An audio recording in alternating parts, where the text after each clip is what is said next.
La France est réputée pour sa bonne qualité d'enseignement universitaire. Elle est pour cela le 4e pays le plus populaire au monde, particulièrement prisé par les étudiants internationaux, y compris les étudiants malgaches.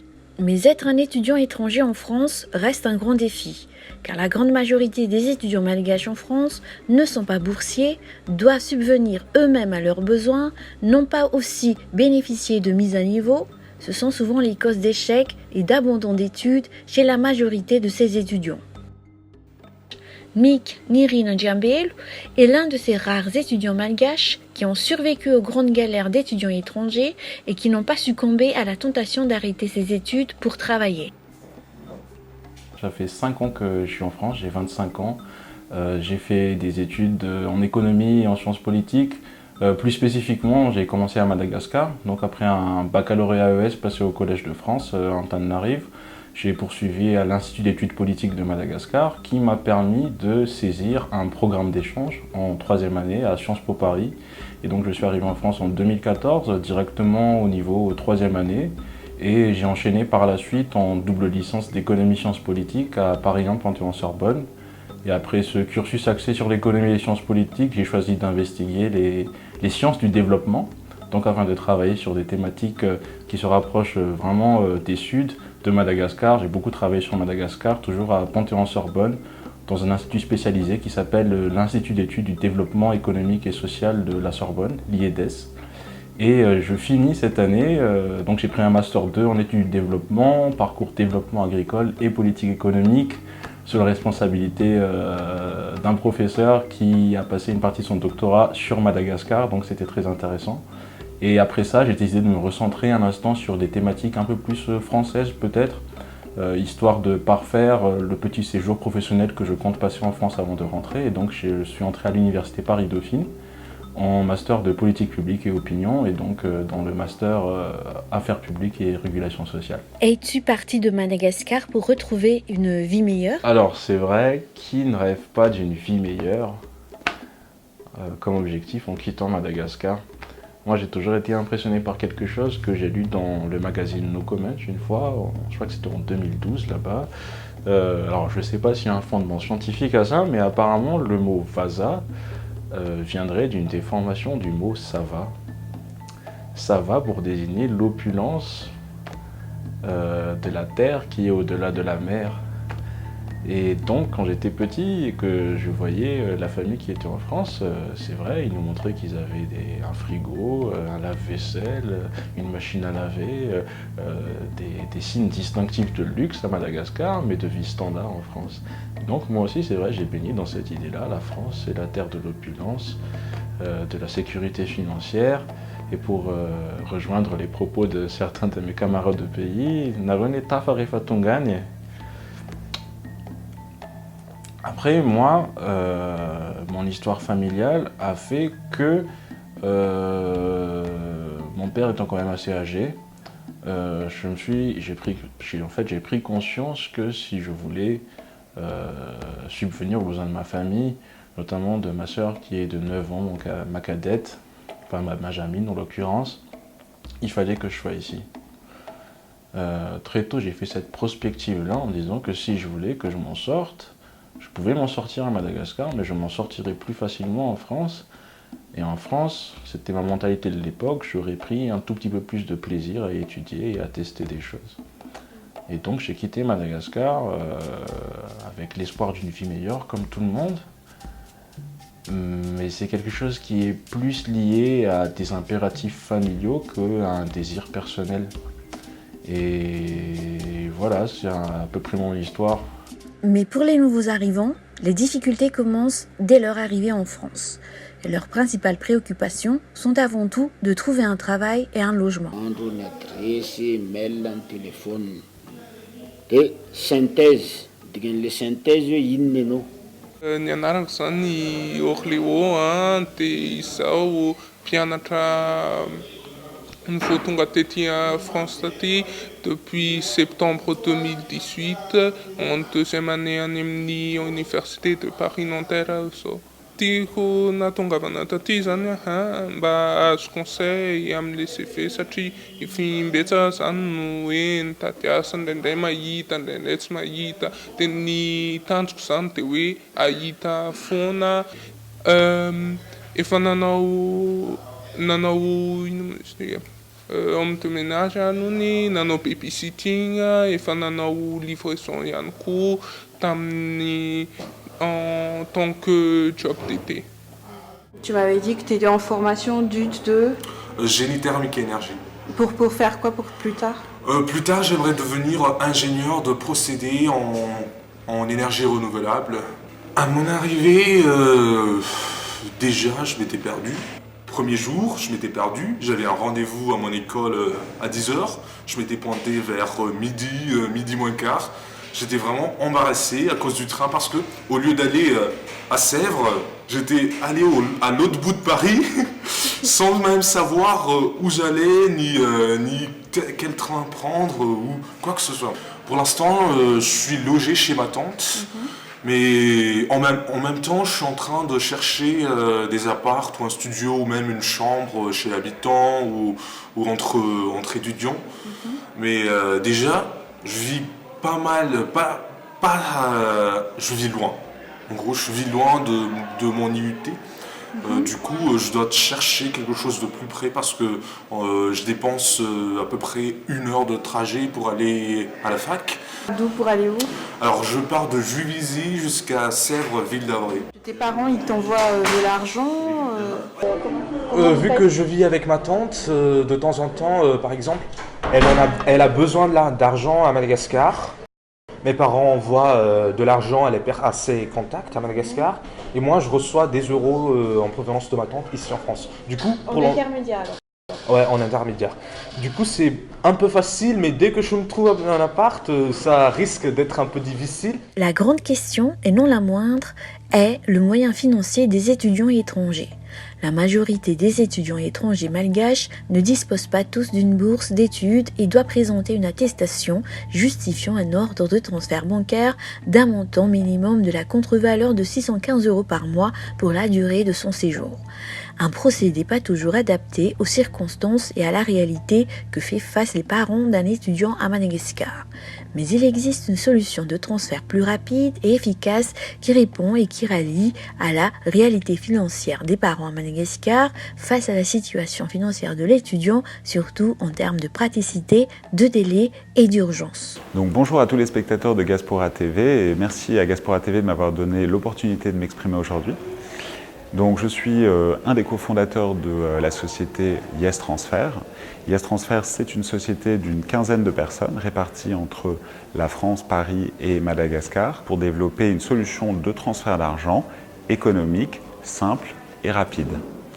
Aujourd'hui, on est parti du constat que envoyer de l'argent à l'étranger, surtout vers les pays qui ne sont pas en zone euro ou en zone dollar, ça coûte extrêmement cher et que c'est compliqué.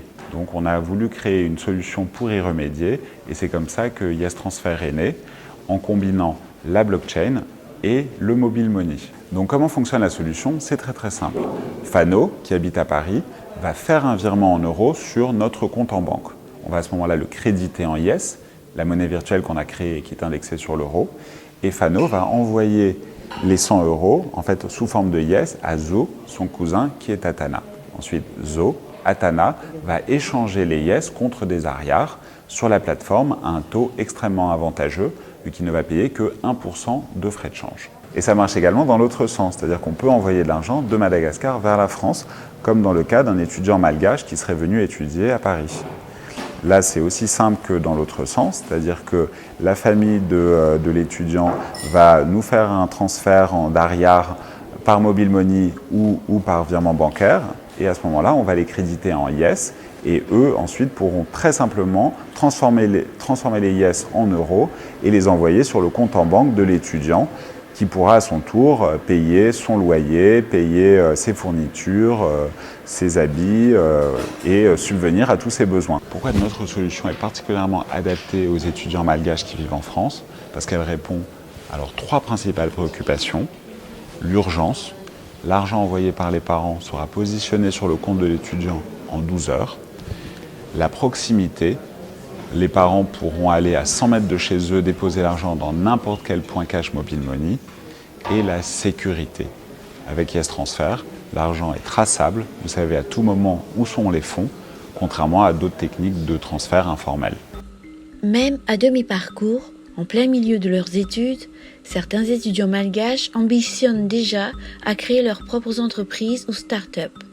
L'association Junior pour Madagascar nourrit cette ambition et l'oriente à ce qu'elle soit bénéfique surtout pour leur pays d'origine qui est Madagascar. Bonjour à tous, je m'appelle Nara et je me suis demandé ce que j'aimerais faire dans la vie.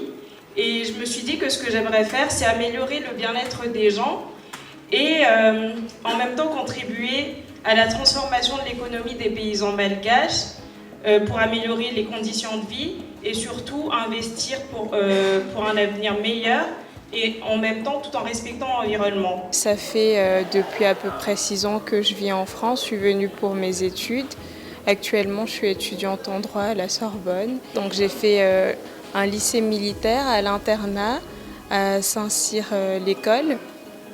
Ensuite, je me suis plutôt tournée vers le droit et c'est comme ça que j'ai atterri à Paris 1 Panthéon-Sorbonne où je fais des études de droit général pour l'instant et j'envisage par la suite de me tourner vers le monde de l'entrepreneuriat pour pouvoir toucher à tout et pourquoi pas intégrer du coup une école de commerce. Oui, on a eu pas mal d'étudiants. Là, la première qui me vient en tête, bien sûr, c'est Matina Zavmaïr, qui est encore étudiante ici d'ailleurs, mais qui, après avoir participé à Startup Weekend 2017, elle a pitché son projet. Ils n'ont pas spécifiquement travaillé sur ce projet durant le week-end, mais sur un projet assez équivalent parce qu'elle se regroupait avec d'autres équipes. Mais par la suite, juste après, elle est partie à Madagascar et elle a créé Seine qui fonctionne très bien en ce moment. Après, pour ces étudiants en eux-mêmes, il y a aussi en fait cette professionnalisation qu'on essaie aussi d'apporter. Il y a certains outils qu'on met à disposition qu'ils ne vont pas forcément toujours trouver dans les écoles. Il y a la manière de travailler, comment bien budgéter, comment bien cibler le marché, comment mieux trouver son client. Il y a ça aussi qu'on pourra effectivement voir avec eux. Donc en gros, c'est vraiment tout ce qui est accompagnement, atelier et même le Startup Tour qu'on propose durant lesquels on va vraiment faire intervenir des professionnels, des chefs d'entreprise, des mentors, des coachs, des formateurs spécialistes du secteur qui vont vraiment les accompagner vraiment sur mesure, vraiment en fonction de chaque projet et de chaque subtilité et objectif de chaque projet. Ah oui, alors bien sûr qu'il a évolué, alors merci de me relancer parce que c'est exactement ça. Quand vous partez, c'est ça. Quand vous partez, vous venez pour étudier, vous venez pour vivre des choses et vous vous dites qu'un jour il faudra bien travailler, commencer à envoyer de l'argent au pays, prendre en charge la scolarité de ma petite sœur par exemple, aider ma mère, mon père. Après, il y a des objectifs plus grands qui apparaissent, on va dire, qui dépassent le cadre personnel, qui dépassent le cadre de la famille. Avec quelques amis, je nourris par exemple l'ambition de me lancer dans l'entrepreneuriat à Madagascar. Alors aujourd'hui, quand on dit entrepreneuriat, on pense à beaucoup de choses liées à la technologie et tout, mais moi j'ambitionne par exemple de créer un cabinet de conseil. Je vais pas dire dans quel secteur encore exactement, mais c'est un projet avec des amis. Il y a des projets, on va dire, encore beaucoup plus grands qui ne rêvent pas, étant en France, voyant ce qu'il y a ici, voyons ce qu'il n'y a pas à Madagascar, de contribuer à améliorer les choses. Mais là encore, la thématique, elle est compliquée. Il y a un peu cette image de l'individu diasporique qui accumule capital économique, capital humain ici, rentre au pays et applique tout comme si Madagascar était la France. Donc il y a tous ces aspects-là encore gérés, à peaufiner.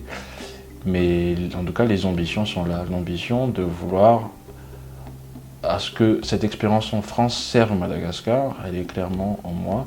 Et c'était peut-être pas une ambition que j'avais au moment de partir, où à l'époque il y avait un impératif de survie familiale. Voilà. Et oui, une autre problématique se pose quand les étudiants malgaches veulent d'abord peaufiner leurs expériences professionnelles en France avant de retourner au pays et rencontrent souvent des obstacles au niveau du changement de statut. Et sur ce, une plateforme se propose de leur conseiller une solution adaptée en fonction de leur situation.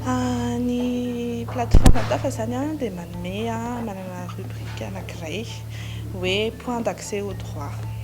Bénéficiaire an'io zany a dia ny étudiant aloha zany satria izay ny cible anay fa mety hoe éventuellement afaka manampy ireo étudiant izay ohatra hoe jeune travailleur na salarié koa izay. Ny problème mantsy matetika zany a dia eo amin'ny resaka ohatra hoe changement de statut amin'izay rehefa vita ny fianarany a dia tena te hijanona eto izy ahazo expérience aloha izay vao hiverina any Madagasikara. Miarana miasa zay amina bénévole izay miasa efa miasa amina point d'accès au droit anatina mairie collectivité zany. Donc ireo zany se relayer manome anay information soit zareo en mairie soit zareo en préfecture soit dia manome anay ny information rehefa tena ohatra hoe misy cas spécifique. Zany hoe izay zany ohatran'ny hoe on est un point relais manome zay ampiasainay ny réseau de relation anay ahafahan'ny ankizy bénéficier conseils vraiment personnalisés et plus pointus. Parler et bien écrire le français est aussi un gage de réussite pour ces étudiants, car tous ne sont pas issus de grandes écoles françaises et l'écart se fait sentir lors des examens de leur thèse et mémoire d'études. Il existe une association française qui aide ces étudiants étrangers venus des 4 coins du monde à améliorer leur français à l'oral comme à l'écrit. Donc c'est une très vieille association puisqu'elle existe depuis 1951. On accueille des étudiants du monde entier et environ 180 par an qui viennent pour moitié d'Asie. Donc l'objectif premier de l'association, c'est de faciliter les études des étudiants étrangers dans la langue française. Alors soit ce sont des étudiants qui viennent à Paris pour apprendre le français, dans une école ou à l'Alliance française ou encore à la Sorbonne. Et la qualité de cet enseignement n'est pas du tout à mettre en cause, mais ils n'ont pas le temps de parler. Donc ils viennent à l'association pour parler. Donc nous leur proposons des tables de conversation où avec un animateur, ils peuvent s'exprimer, se faire corriger, travailler sur la prononciation, l'articulation, apprendre aussi peut-être des tournures un peu plus françaises.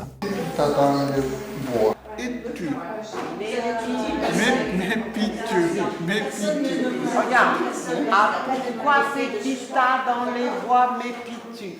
Pourquoi pépita dans les voix mépitu? Et l'autre partie des étudiants est déjà dans un cursus universitaire, le plus souvent master ou doctorat. Et donc eux, ils ont des écrits à faire et à rendre, que ce soit les mémoires ou les thèses. Et donc les animateurs relisent et retravaillent avec eux ces documents. Donc on n'écrit pas les thèses à la place des étudiants, mais on va les aider non seulement à corriger grammaire et vocabulaire, mais à trouver peut-être une tournure qui soit plus élégante ou une expression qui corresponde plus justement à ce qu'ils veulent exprimer. Notamment pour les thèses, parce que les directeurs de thèse s'attendent à ce que le langage, enfin le français utilisé dans la rédaction soit ce qu'on appelle un français soutenu. Et donc parfois, les étudiants ont besoin d'un petit coup de main de ce point de vue-là. Ouais. Je m'appelle Yong-Song et je suis de nationalité chinoise. Je suis en France près de 3 ans. Et actuellement, je suis un doctorat en première année à la Sorbonne Université en histoire de l'art. Et mon projet de thèse sera consacré sur la porcelaine d'exportation ce qu'on appelle le plan de Chine. En effet, ici, tout le monde a d'occasion pour pratiquer, pour parler la langue française. Donc ici, en effet, on n'exige pas le niveau de français. Ici, je crois que c'est toujours la gentillesse d'animateurs parce qu'ils ont beaucoup de patience, ils pourraient nous écouter, nous aider et d'essayer de nous comprendre pour corriger le texte. Ce n'est pas simplement pour corriger, mais tout d'abord, l'essentiel, c'est échanger, c'est communiquer. Et enfin, il existe aussi ces étudiants malgaches qui ont terminé leurs études et qui ont décidé de rester pour fonder une famille en France. Et arrivent par la suite les grands questionnements sur la double culturalité qui suit toute une génération.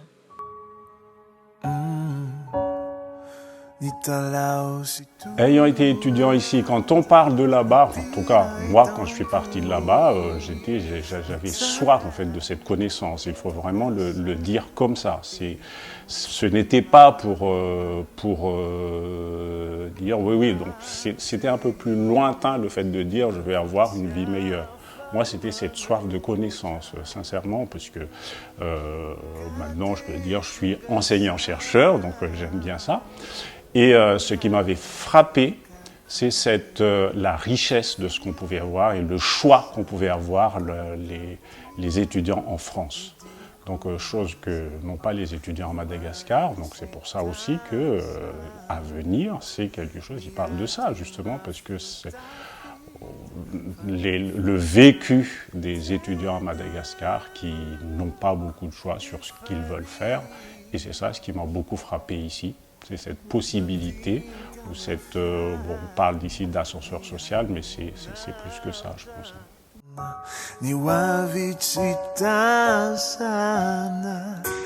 Alors effectivement, moi j'ai pas vécu le déracinement aussi fort que aurait pu le vivre la génération de mes parents ou quelqu'un qui est parti de Madagascar à ses 18 ans. Mais mine de rien, comme j'ai grandi entouré de ma famille ici, donc de mon père, d'oncles, etc., j'ai toujours en fait entendu les histoires qu'ils ont eues quand ils venaient d'arriver en France. Donc des histoires de galère, du style... Tu prends ta valise, t'as 23 kilos, ta mère elle sait pas si tu auras du riz en France, donc elle te met 20 kilos de riz. Tu t'arrives dans l'avion, tu sais pas ce que c'est que le Babybel, donc tu manges la cire, tu vois. Mais c'est des histoires vraies tout ça, où t'arrives en France, tu t'es complètement perdu, tout est énorme. Et je me suis dit, mais qu'est-ce qui amène un être humain à aller vivre autant de galères, tu vois, parce qu'ils étaient à peu près tranquilles où ils étaient. Alors qu'est-ce qui amène un être humain à aller vivre tout ça? Et donc l'idée de cette chanson, c'est de répondre à cette question, et c'est aussi surtout de leur rendre hommage, parce que c'est entre guillemets grâce à eux qu'aujourd'hui, nous ici, on a des vies qui sont confortables, quoi. Il y a tout un travail, en fait, c'est presque toute la famille qui a travaillé dessus, hein, mis à part les artistes qui étaient avec Harry, hein, parce que le clip, c'est... mon autre fils Dean qui l'a réalisé. Donc sur le vécu, donc je veux juste parler en fait d'un petit décalage sur le clip, hein, parce que dans le film c'est déjà la personne ou l'étudiant qui arrive en France, alors que le texte parle du départ de Madagascar. Donc ça aide beaucoup effectivement pour le départ, là où c'est, pour moi en tout cas, mon deuxième départ, c'était une vraie galère. Donc ça va prendre trop de temps de raconter ici, mais ceux qui ont vécu avec moi, donc Harry et sa maman, et puis les amis aussi, ils savent très bien de quoi je parle. En fait. Et donc en fait, je suis parti de France à l'âge de 2 ans. 2 ans pendant lesquels en fait mon papa il était venu en France pour essayer de commencer à construire une vie là-bas, et dès qu'il a pu, il nous a fait venir avec ma mère à Nyandafi. Ça se dit comme ça. Je pense que derrière ça, je pense qu'il y a beaucoup de psychologie. On ne va pas rentrer dans la psychologie de comptoir, mais l'idée c'est que déjà moi je pense comme beaucoup de Malgaches qui ont grandi en France, c'est super dur de trouver sa place, effectivement. Avant de parler d'artiste, en tant qu'individu. Parce que tu grandis effectivement en France, mais tu as ta culture malgache, donc tu es toujours le cul entre deux chaises, si tu veux.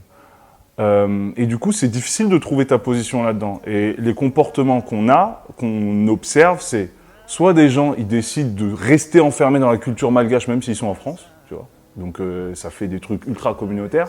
Soit il y en a, carrément, ils décident de totalement renier Madagascar. Moi, franchement, pendant toute ma vie, une grande majorité de ma vie, j'étais plutôt du côté de ceux qui renient Madagascar. Et puis, vers l'âge de 26 ans, j'ai eu un retour aux sources, mais apparemment, ça arrive souvent aussi. J'ai eu un retour aux sources, un retour aux origines. Et en fait, je me suis rendu compte, humainement, que c'était une véritable richesse de venir d'ailleurs. Et comme mon art se nourrit de ce que je suis, je me suis aussi dit, mais en fait, Harry, musicalement et artistiquement, ce sera plus riche ce que tu proposes si tu t'inspires de tes origines plutôt que d'essayer de copier un Vianney ou d'essayer de copier un Guetta ou d'essayer de copier un Bruno Mars. Toi, tu viens de Madagascar, ce qu'il faut, c'est trouver ton originalité. Alors, les conseils que je peux donner aux étudiants malgaches qui prévoient de venir en France, déjà, il faut y réfléchir à 2 fois, y penser à 2 fois avant de prendre la décision, parce que la décision, elle est facile à prendre, la démarche, elle est difficile à faire, mais l'assumer ici par la suite, ça l'est encore plus. Et donc, je vous conseille de prendre du recul, de demander à ceux qui sont déjà ici comment ça se passe exactement et de faire un peu un bilan de conscience et de se dire l'objectif pour lequel je vais en France me motive-t-il assez pour que je puisse au final me dépasser au lieu de regretter d'avoir quitté ma zone de confort à Madagascar. Est-ce qu'il ne serait pas préférable pour moi de rester étudier quelques temps, grandir, devenir un peu plus mature, profiter du confort des parents? Il y a des gens qui pensent à ça, on ne juge pas. Mon deuxième conseil pour cette même catégorie de personnes, c'est de ne pas faire une fixation sur la France, de se dire que d'un, il y a d'autres pays, et de se dire que deux, les études, pour avoir fait 2 ans d'études à Madagascar et le reste en France, les études, c'est quelque chose qui se passe surtout dans la tête plutôt que dans un pays.